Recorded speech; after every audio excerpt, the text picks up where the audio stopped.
Monsieur le président, madame la ministre, chers collègues, nous y sommes, certes in extremis, à 2 jours de l'ouverture du salon de l'agriculture, mais la chimère qu'était le projet de loi d'orientation agricole est enfin devenue réalité. Ce texte est-il à la hauteur des attentes qui ont motivé son élaboration ?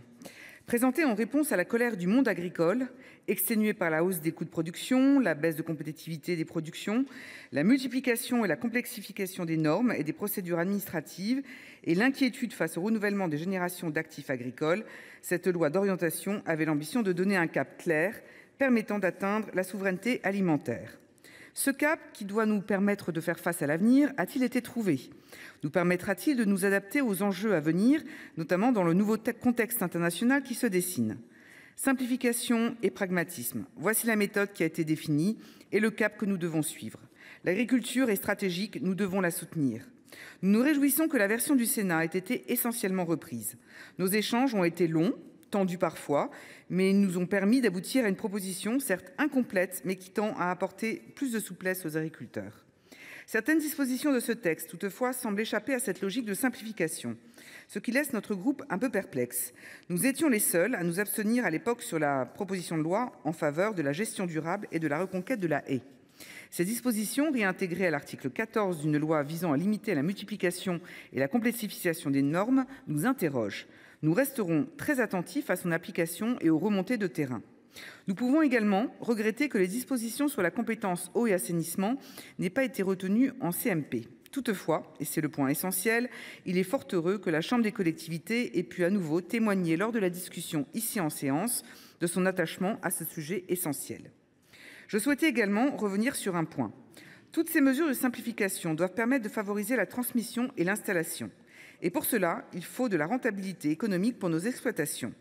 Non pas dans une démarche productiviste, comme cela a été dit, mais sans rentabilité, il n'y aura ni transmission ni installation. Les débats qui se sont tenus sur la suppression de la notion de viabilité économique nous étonnent encore. Qui souhaiterait s'installer et reprendre une exploitation qui ne serait pas viable économiquement ? Diriez-vous la même chose à des artisans, des commerces ou des PME ? L'objectif d'un exploitant est bien évidemment de vivre de son métier. Aussi, madame la ministre, nous l'avons rappelé, ce texte n'est pas le vôtre. Vous avez hérité du projet du ministre Marc Fesneau, avec son périmètre très restreint, mais merci pour votre engagement. Nous avons ici tout donné pour essayer de l'enrichir autant que possible. Je tenais également à vous remercier pour votre capacité à tenir vos engagements.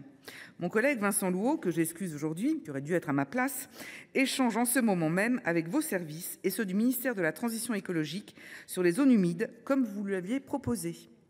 Finalement, nous pourrions presque regretter que ce texte tant attendu ait été discuté si vite. Tant les sujets restent nombreux, l'urgence à alléger les surtranspositions, la question de la rémunération ou encore l'innovation. Mais ce n'est qu'une première étape. La prochaine sera la discussion de la proposition de loi visant à lever les contraintes au métier d'agriculteur à l'Assemblée. Ces 2 textes sont les 2 jambes d'un même corps. Ils sont nécessaires pour apporter des solutions concrètes aux difficultés rencontrées par nos agriculteurs.